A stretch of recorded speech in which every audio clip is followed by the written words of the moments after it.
Harry told me that he tried to talk to her about things, and Camilla told me that, everybody tried to look after her at the beginning. She wouldn't have it because she knew all about it. She knew how to run in a royal family, and of course she doesn't. So she's made a huge mess of it. Huge. No, she really hasn't. Right. Serves her right.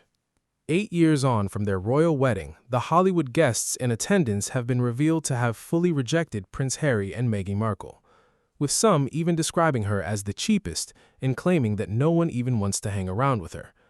The Daily Mail asking the question why Meghan and Harry have been ditched by A-list friends, as insiders reveal Oprah's merciless snub, why the Clooneys now want nothing to do with them, and how she is the problem. Now, of course, I have been reporting for many years about how Hollywood turned on Harry and Meghan. Opportunity to have proximity to the British royal family. And these Hollywood celebrities are awful. They don't do real friendship. Oprah don't do real friendship, okay? Trust me. The Clooneys don't do real friendship. Neither do the Beckhams, actually. Neither does it to show, but it's all about what you can get. It's all about how this positions you, how something enhances the brand. And so even the few people amongst that small group who actually think Harry and Meghan are nice people, that is, again, a very small portion, don't want the connection. Because the connection isn't helping. Their agents, their publicists, their studio executives are saying, I'm sorry, if you are linked in an article, if you are photographed with these two, actually, your box office potential weakens. And no one wants that. It's the Blake Lively effect. Okay, no one wants that. Taylor Swift doesn't want to be associated with Blake Lively anymore because it hits the bottom line, and very few celebrities would take the risk of their bottom line being hit. But it was Alison Boshoff who has done this new work alongside Paula Froelich, who will be here on Thursday, by the way, for the Daily Mail. And I want to take you through it because she reports for much like the schism that has developed between the couple and the Hollywood elite. Meghan and Harry have fallen out with so many showbiz power players that said they have no bridges left to burn. A significant number of the Sussexes' high-status friends have now also removed themselves from their orbit. Not that Harry and Meghan believe that this could possibly be their fault. They don't get it. They never think it is them, one associate of theirs tells me. So where once there was a warm connection between the couple and those powerful friends in the pew, there is now, if not outright, anger or puzzling distance. My source tells me they love famous people. They are very name-droppy. The association gives them a kick, but if someone stops calling them, they don't ask why. And think about that, because you could see it in the Netflix documentary, right? When they got the text message from Beyoncé, you could see how that gave Meghan Markle such a lift because deep down in her soul, she knows she's a D-list cable actress who Beyoncé would never have been giving any time for. But the reality is that now these people are running away, like Oprah. Even Oprah, who got the interview and got the invite, and Alison Boshoff reports, things are rather chillier. While Meghan has definitely been to Oprah's house, I am told by a source they are not as close as they once were. Indeed, the relationship appears to be existing on a hair's breadth for one reason. On a hair's breadth for one reason. As well-connected broadcaster and former Page Six columnist Paula Froelich of News Nation tells me, the truth is Oprah has been long-arming the Sussexes for some time. She can't let them drift too far away because if something happens, one of the three big Ds, divorce, death, or drama, she will want the interview. But she is not actually friends with them. And that's so cynical, isn't it? Who wants a friendship like that? Who wants a transactional friendship, where Oprah is keeping you there sort of hanging in case you get divorced, in case there's a royal death? It's truly grim. And Boshoff says her source is blunt about Oprah's dissension with the Sussexes. The bottom line is, Oprah only likes people when they have something to offer her. Honestly, I think she might be worse than they are for that. And that's saying something. Because the thing is, even when people go down a dodgy path, if they're nice people, sometimes Hollywood will keep them close behind the scenes. But Hollywood knows that Harry and Meghan Markle are awful. That they treat people terribly. Like, that's the absolutely overwhelming thing, especially since the falling out with Netflix and Ted Sarandos. The Clooneys actually, and I will give them credit, I'm not fans, but they realized this long before anyone really.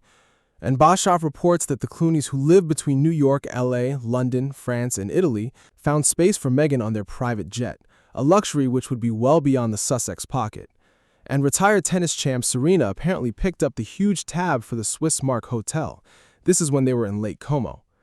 An associate says this kind of gifting from friends is very much the done thing for the Sussexes, whose money troubles have only grown since the end of their lucrative Spotify-Netflix deals.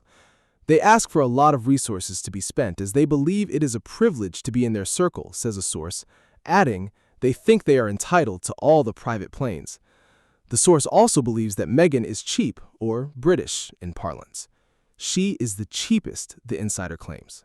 Burgeoning friendship with the Clooneys ended, however, with Megxit. The source says the Clooneys now want nothing to do with them. Certainly, Harry and Meghan have never been invited to the Clooneys' annual fundraiser of the Albies, which honor humanitarian work. Nor have the Sussexes, who regard themselves as prominent humanitarians, ever won an honor, which appears to be quite a snub. And this from Paula Froelich. George and Amal Clooney were never friends with her. They have literally nothing in common and side with the actual royals.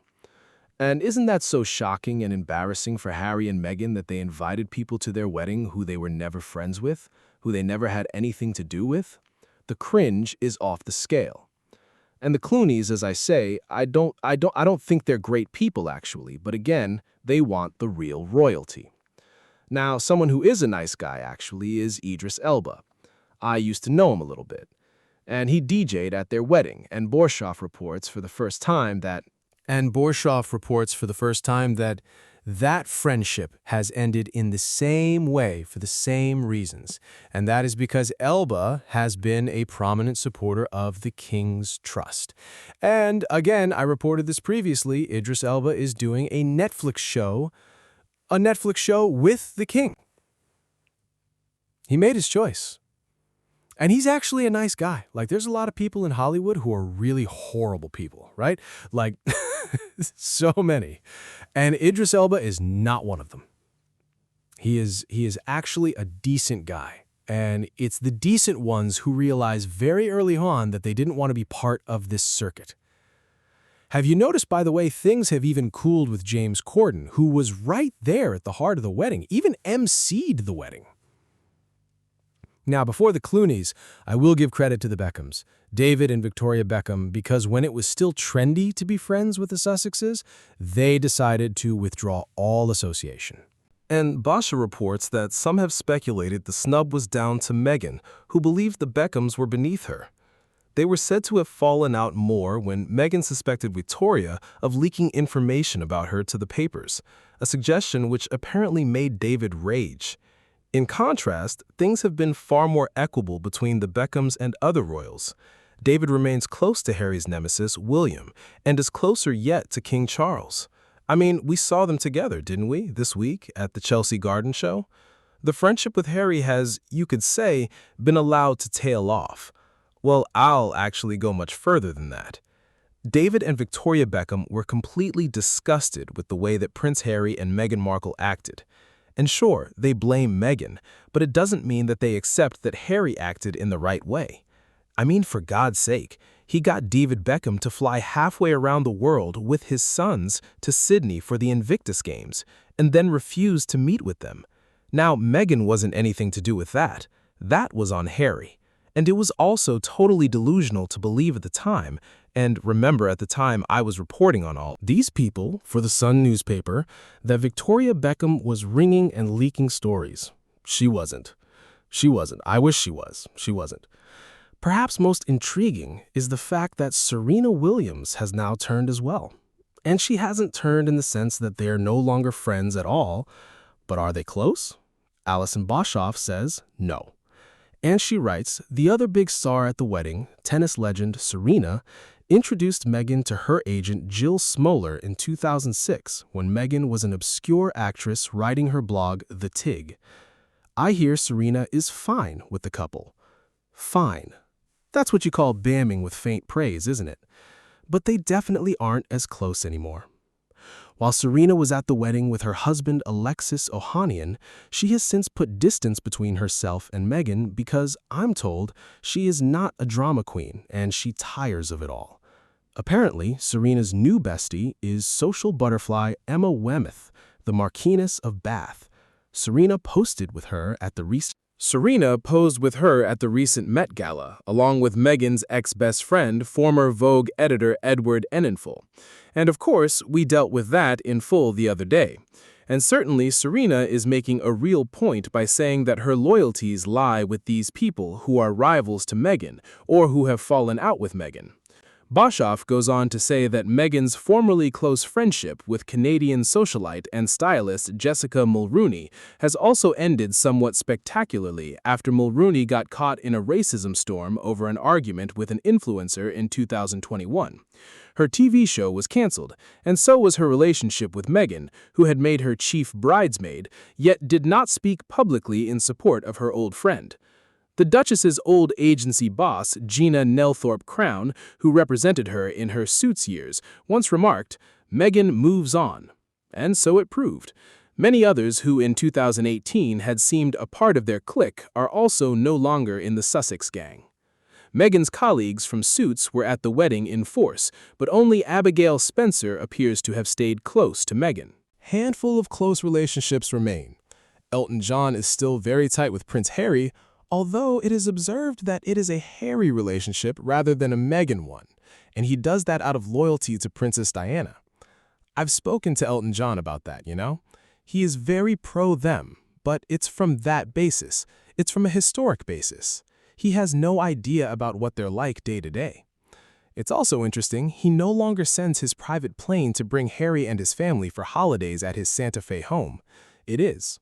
So her house executive Marcus Anderson, who was instrumental in the early days of the couple's romance and honored with a front-row pew at the wedding, is still very close to Meghan, staying at their Montecito home and going on family holidays with them.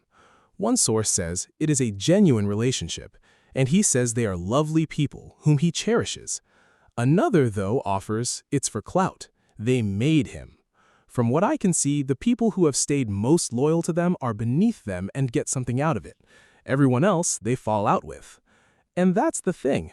Marcus Anderson isn't a celebrity. I mean, the only Harry and Meghan. To our royal mastermind, Angela Levin, I mean, it is absolutely damning, isn't it, Ange? When you think 8 years on, all of those celebrities who were invited now have nothing to do with the couple. And even the ones that are sort of in the wider orbit, and that puts Serena Williams and Oprah Winfrey in that category, don't really want to have anything to do with her. No, I think part of it is that because they're involved with the king's trust, that they don't want to actually upset the king and come across anything that can be an argument or Harry demanding something. So they've just decided these are the people who are giving towards the charity and making people who live in the streets to give them a chance. And that's where their first thank you becomes. And so they don't want to do something with Harry and Meghan that might upset the king or him. You know, he could make some very rude things about the king, and they don't want to hear that either.